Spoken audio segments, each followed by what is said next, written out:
வேறு லெவலில் எபிசோடு வந்திருக்குன்னே சொல்லலாம். மிஸ் பண்ணாமல் ஃபுல்லோடையும் கேளுங்க. இந்த வீடியோ பிடிச்சிருந்துச்சுன்னா லைக் பண்ணி நம்ம சேனல் கண்டினியூவாக ஆதரவு வந்துட்டாங்க. சிபி தன்னோட மனைவி கிட்ட வந்து பேசிகிட்டு இருக்காங்க. நீ உனக்கு சம்பந்தமே இல்லாத விஷயம் நீ செஞ்சுக்கிட்டு இருக்க, அது உனக்கு செட்டே ஆக மாட்டேங்குது. உன் கேரக்டருக்கும் அப்படிப்பட்ட குணவாதியெல்லாம் நீ கிடையாது. நீ எவ்வளோ தங்கமான பொண்ணு. அப்படி இருக்கும்போது சில விஷயங்களை நீ மாற்றிக்கிட்டா எவ்வளோ நல்லா இருக்கும் தெரியுமா? என்ன சார் சொல்கிறீங்க? தெளிவாக சொல்லுங்கள். பொய் சொல்லியிருக்க தமிழ், உனக்கு எல்லாம் தெரிஞ்சிருந்தோம். நீ யார், உன்னோட பின்னணி என்னன்னு தெரிஞ்சிருந்தோம். நீ சொல்லாமல் மறைச்சிட்ட. அதுக்கப்புறமேட்டுக்கு நீ என்ன மணந்த. இந்த 2 விஷயம் மட்டும்தான். ஆனால் இந்த 2 விஷயத்தினால மட்டும் உனக்கு நான் எதிராக எதுவும் திரும்ப முடியாது. ஏன்னா நீ என்னோட அத்தை பொண்ணு. அப்படி இருக்கிற சூழ்நிலையில் உன் மேலே வெறுப்பு கோபம் இருந்தாலும் நீ என்னோட சொந்த அத்தை பொண்ணு. அப்படி இருக்கும்போது நான் எப்படி உன்னை வெறுத்து ஒதுக்க முடியும்? நீ மனைவிங்கிற அந்தஸ்துக்கு மேலேயும் இல்லை, கீழேயும் இல்லை. நீ ஒரு இடத்துல வந்து இருக்க. சில விஷயங்கள் மட்டும்தான் உனக்கும் எனக்கும் எதிராக இருக்குது. அந்த விஷயம் மட்டும்தான் முக்கிய தடையாக இருக்குது. அதுக்காகலாம் நான் உன்னை கைவிட்டுற மாட்டேன்.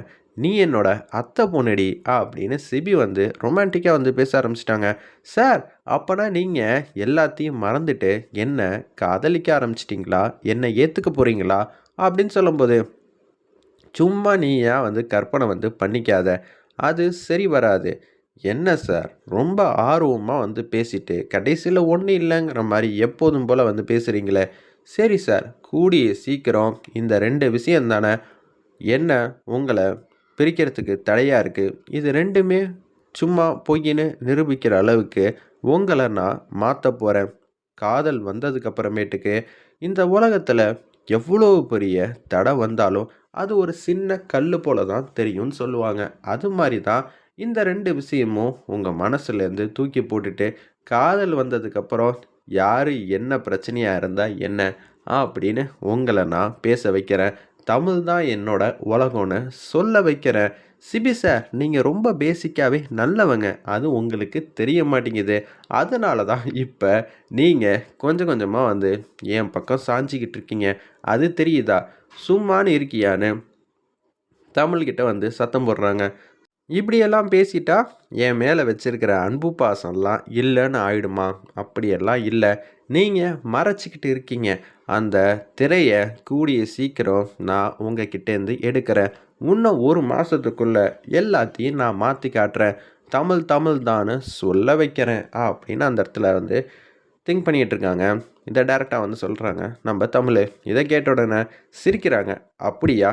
சரி, அப்படி ஒரு வேளை நான் உன் காதலில் விழுவலைன்னா, நான் உன்னை காதலிக்கிறேன்னு சொல்லவே இல்லைன்னா, நீ எல்லாத்தையும் ஜானுக்கிட்ட போய் சொல்லிடணும், உண்மை எல்லாத்தையும். உன்னால் முடியுமா அப்படின்னு சிபி வந்து கேட்ட உடனே, அவ்வளோதானே சார், பார்த்துக்கலாம். அதுக்கு இன்னும் 1 மாதம் கால அவகாசம் வந்து இருக்குது. அதுக்குள்ளே நீங்கள் மாறிடுவீங்க சார். நான் தான் சொல்கிறேன்ல அப்படின்னு சொல்லிட்டு தமிழ் மாட்டுக்கும் சிரிச்சிட்டு அப்படியே வந்து கிட்டக்க வந்துட்டு அப்படியே போகிறாங்க. அச்சச்சோ! என்ன இவ 1 மாதத்துக்குள்ளே நம்மளை மாற்றிடுவாளா?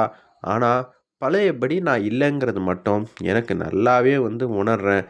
தமிழும் பாவம் தானே அப்படின்னு யோசிக்க ஆரம்பிச்சிட்டாங்க நம்ம சிபி அந்த இடத்துல. அப்பன்னு பார்த்து சந்தோஷமாக சிரிச்சுக்கிட்டு வெளியில் வந்து வராங்க. வெளில வந்த உடனே பிரகாஷ் வந்து கேட்குறாங்க, என்னம்மா ஆச்சு? அவர் என்கிட்ட சவால் விட்டுருக்காரு மாமா அப்படின்னு சொல்கிறாங்க. என்ன சவால்மா? நான் தெரிஞ்சுக்கலாமா? ஆமாம், அவர் என்ன மனைவியே ஏற்றுக்கணுன்னா 2 விஷயம் தடையாக இருக்குன்னு அந்த இடத்துல பிரகாஷ் கிட்ட சொல்கிறாங்க. அதுக்கப்புறம் பதிலுக்கு 1 மாதத்துக்குள்ளே அவர் என்னை காதலிக்கலைன்னா நான் எல்லாத்தையும் ஜானுக்கிட்ட சொல்லணுமா?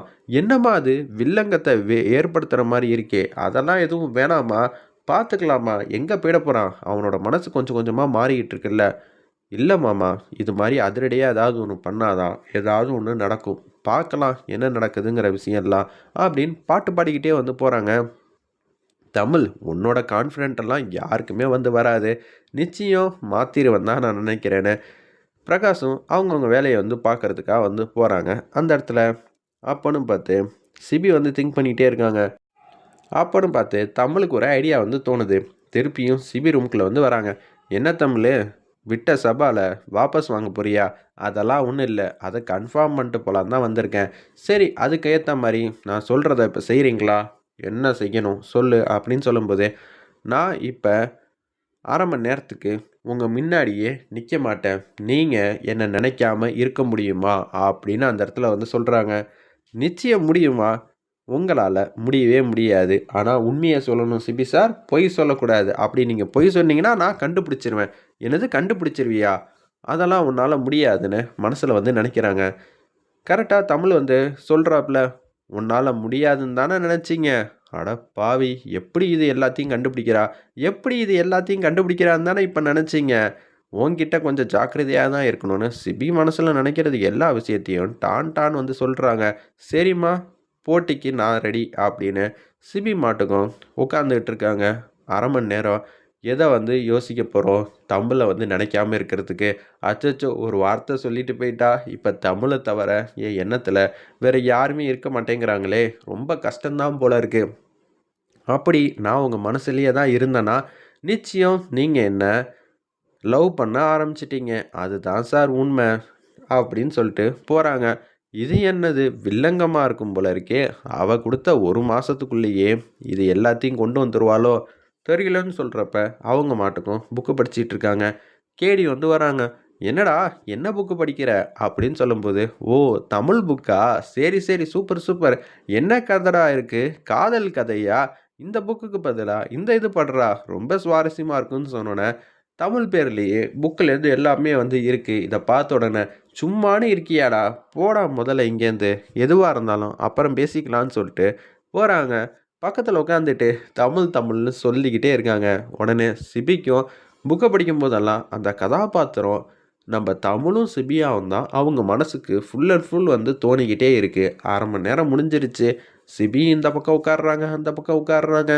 எப்படி உட்கார்ந்தாலும் நம்ம தமிழ் தான் அவங்க மனசு ஃபுல்லாக வந்து இருக்காங்க. கேஷுவலாக வந்து பேசுகிற மாதிரி, சிரிச்ச முகம் மாதிரி ஃபுல்லாக வந்து நம்ம சிபிக்கு அப்படி தான் தெரியுது. 1/2 மணி நேரம் ஓடிடுச்சு. சரி, நம்ம ஹஸ்பண்டை போய் பார்த்துட்டு வந்துடலான்னு சொல்லிட்டு அப்படியே அவங்க மட்டுக்கு வராங்க. வந்த உடனே, என்ன சார், என்னை பற்றி நினச்சிருக்கவே மாட்டீங்களே அப்படின்னு சொல்கிறப்ப, பொய் சொல்ல முடியல. ஆனால் அது எல்லாம் உண்மையா இல்லையான்னு தெரியல. நான் உண்மையே சொல்கிறேன். புக்கு படித்து சமாளிக்கலான்னு பார்த்தேன் இந்த 1/2 மணி நேரம். ஆனால் இந்த புக்கு படிக்க படிக்க எனக்கு ஃபுல் அண்ட் ஃபுல் உன்னோட ஞாபகம் தான் வந்துச்சு அப்படின்னு சொல்லும்போது, இது எல்லாம் ஏன் எதுக்குன்னு எனக்கு தெரியல. பரவாயில்ல சார், உங்ககிட்ட நேர்மை வந்து இருக்குது.